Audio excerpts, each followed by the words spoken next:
आपका यूनिक प्रज्ञान यूट्यूब परिवार में मैं प्रज्ञान सर हार्दिक स्वागत करता हूं, वंदन करता हूं, अभिनंदन करता हूं।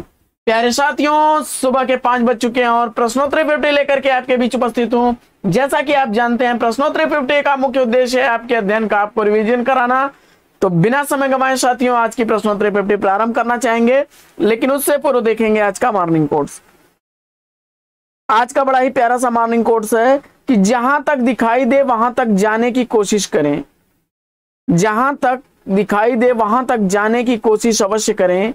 जब आप वहां पहुंचोगे तो उससे आगे भी आपको दिखाई देगा।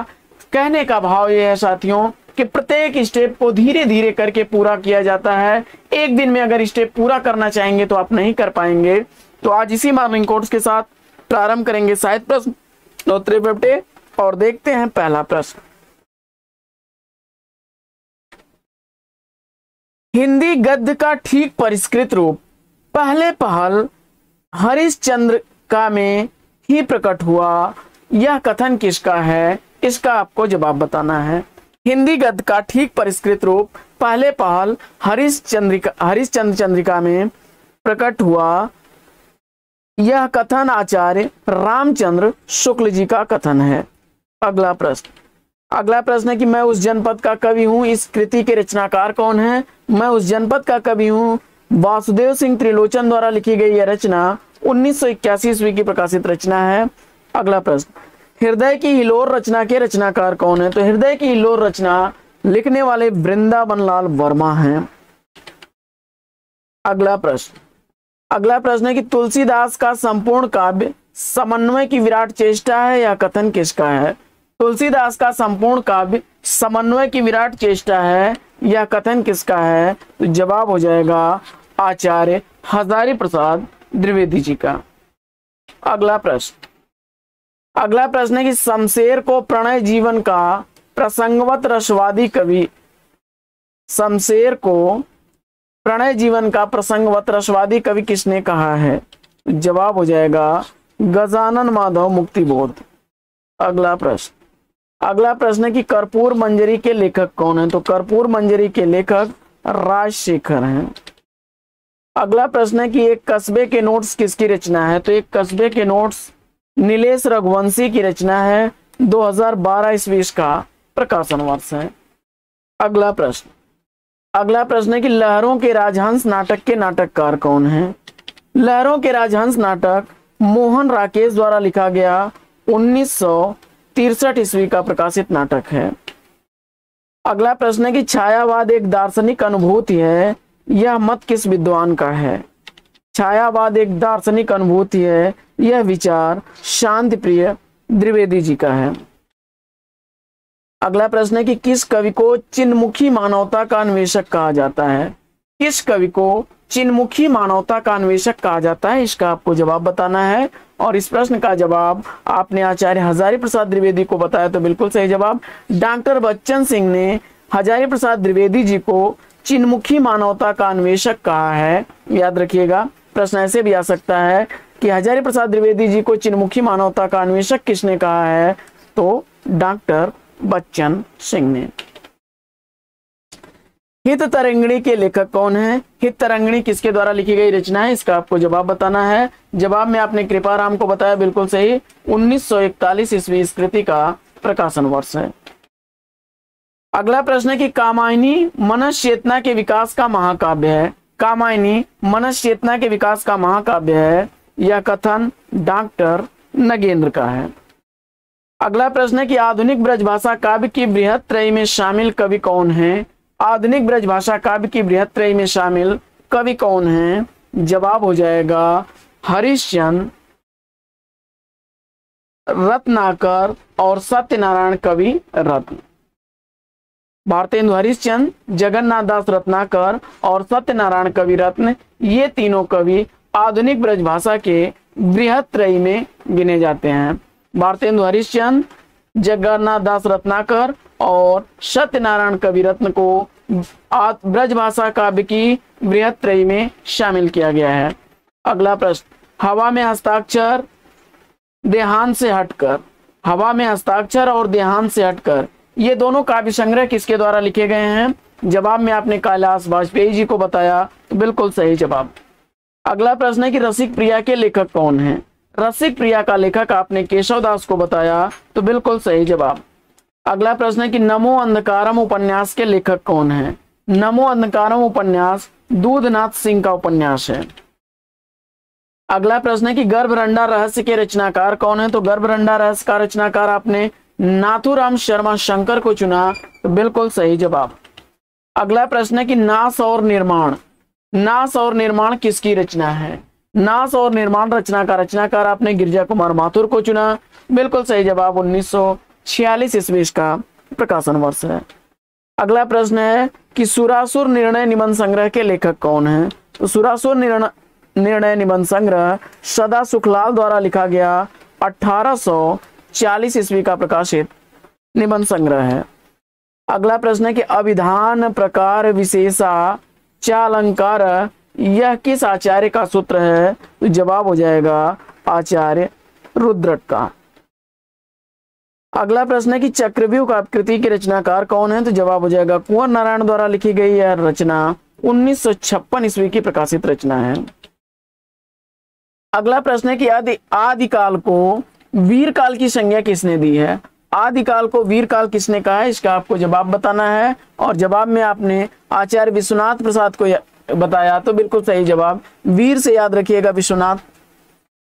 आगे कुमारपाल चरित के लेखक कौन है? कुमारपाल चरित किसके द्वारा लिखी गई रचना है? जवाब में आपने हेमचंद्र को चुना, तो बिल्कुल सही जवाब।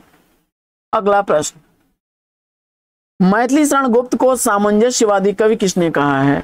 मैथिली शरण गुप्त को सामंजस्यवादी कवि किसने कहा है? जवाब हो जाएगा आचार्य रामचंद्र शुक्ल ने। अगला प्रश्न है कि छायावादी चतुष्टयी में शामिल कवि कौन है? छायावादी चतुष्टयी में शामिल कवि कौन है? जवाब हो जाएगा छायावाद की चतुष्टयी में सूर्यकांत त्रिपाठी निराला, जयशंकर प्रसाद, सुमित्रानंदन पंत और महादेवी वर्मा, ये चार लोग हैं। सूर्यकांत त्रिपाठी निराला, सुमित्रानंदन पंत, जयशंकर प्रसाद और महादेवी वर्मा। अगला प्रश्न है कि वक्रोक्ति संप्रदाय के प्रवर्तक आचार्य कौन है? तो वक्रोक्ति संप्रदाय का प्रवर्तक आचार्य आपने आचार्य कुंतक को चुना, तो बिल्कुल सही जवाब। अगला प्रश्न है कि अप्पय दीक्षित ने कुवलयानंद में कितने अलंकारों का वर्णन किया है? अप्पय दीक्षित ने कुवलयानंद में 123 अलंकारों का वर्णन किया है। अगला प्रश्न है कि काव्य सरोज के लेखक कौन है? काव्य सरोज कृति के लेखक आपने श्रीपति को चुना, तो बिल्कुल सही जवाब। 1720 ईस्वी इस कृति का प्रकाशन वर्ष है। अगला प्रश्न है कि प्रयोग कलात्मक अनुभव का क्षण है। प्रयोग कलात्मक अनुभव का क्षण है, प्रयोगवाद के संदर्भ में यह विचार किसका है? तो जवाब हो जाएगा रघुवीर सहाय का। अगला प्रश्न, डॉक्टर युगे युगे क्रांति इन नाटकों के नाटककार कौन है? डॉक्टर युगे युगे क्रांति दोनों ही नाटक लिखे गए हैं विष्णु प्रभाकर द्वारा। डॉक्टर का प्रकाशन वर्ष 1958 ईस्वी है, वहीं युगे युगे क्रांति 1969 ईस्वी का प्रकाशित नाटक है। अगला प्रश्न है कि कविता शब्दों की अदालत में अपराधियों के कटघरे में खड़े एक निर्दोष आदमी का हलफनामा है। कविता शब्दों की अदालत में अपराधियों के कटघरे में खड़े एक निर्दोष आदमी का हलफनामा है, यह पंक्ति किस कवि की है? तो जब हो जाएगा सुदामा पांडे धूमिल। अगला प्रश्न है कि कथा रूप मंजरी किसकी कृति है? कथा रूप मंजरी कृति के रचनाकार कौन है? जवाब हो जाएगा जान कवि। अगला प्रश्न है कि मैथिली शरण गुप्त को युग कवि की संज्ञा किसने दी? मैथिली शरण गुप्त जी को युग कवि किसने कहा है? फटाफट उत्तर बताइए। मैथिली शरण गुप्त जी को युग कवि कहने वाले वासुदेव शरण अग्रवाल जी हैं। वासुदेव शरण अग्रवाल जी ने मैथिली शरण गुप्त जी को युग कवि की संज्ञा दी। अगला प्रश्न है कि छायावाद की बृहत त्रयी में कौन शामिल है? छायावाद की बृहत त्रयी में आपको बताना है, तो बड़ा ही आसान सा जवाब है। अभी हम लोगों ने चतुष्टयी पढ़ा था, तो उसमें से महादेवी वर्मा जी को आप हटा देंगे। महादेवी वर्मा जी जो हैं चतुष्टयी में थी, और त्रयी जब आपकी बृहत त्रयी आएगी तो उसमें सूर्यकांत त्रिपाठी निराला जी, सुमित्रानंदन पंत और जयशंकर प्रसाद, इन 3 लोगों को बृहत्त्रयी में गिना जाता है। इसी तरह से वर्मा त्रयी है तो भगवती चरण वर्मा, महादेवी वर्मा और राम कुमार वर्मा। इसके बाद रस रतन के रचनाकार कौन है? रस रतन के रचनाकार पुंकर कवि हैं। अगला प्रश्न है कि आंसू कवि के जीवन की वास्तविक प्रयोगशाला का आविष्कार है, यह कथन किसका है? आंसू कवि के जीवन की वास्तविक प्रयोगशाला का आविष्कार है, यह कथन है नंद दुलारे वाजपेयी जी का।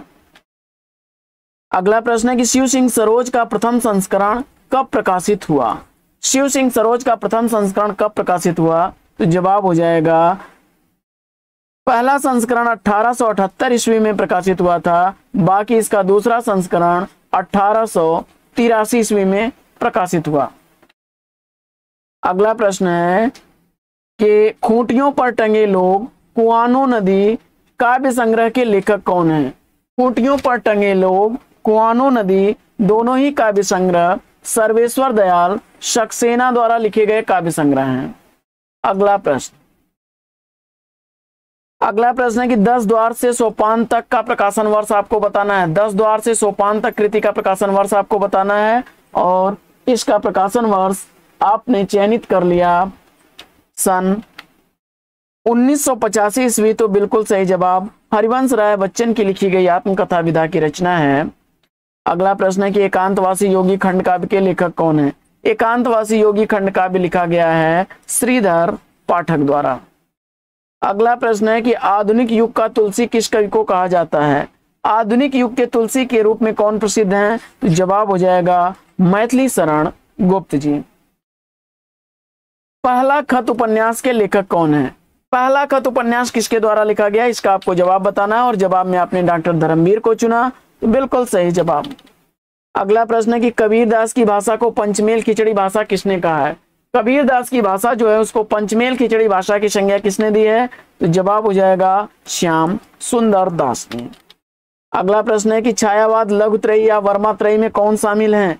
छायावाद की लघुत्रयी या वर्मात्रयी में महादेवी वर्मा, राम कुमार वर्मा और भगवती चरण वर्मा, इन तीनों लोगों की गणना होती है। इन्हें लघुत्रयी अथवा वर्मात्रयी के नाम से जाना जाता है।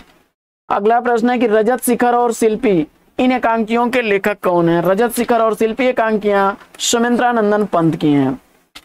अगला प्रश्न है कि बांसुरी जल गई, बांसुरी जल गई कृति के रचनाकार कौन है? सुदामा पांडे धूमिल की यह रचना 1961 ईस्वी की प्रकाशित रचना है। अगला प्रश्न है कि उत्पत्तिवाद के प्रवर्तक आचार्य कौन है? उत्पत्तिवाद के प्रवर्तक आचार्य भट्ट लोलट हैं। अगला प्रश्न है कि रामायण महानाटक के लेखक कौन है? रामायण महानाटक किसके द्वारा लिखी गई रचना है, इसका आपको जवाब बताना है और इस प्रश्न का जवाब प्राणचंद्र चौहान बताया आपने, बिल्कुल सही जवाब। अगला प्रश्न है कि अछूतों का पैगंबर कविता संग्रह के रचनाकार कौन है? अछूतों का पैगंबर कविता संग्रह दलित विमर्श के लेखक बिहारी लाल हरित द्वारा लिखा गया 1946 ईस्वी का प्रकाशित काव्य संग्रह है।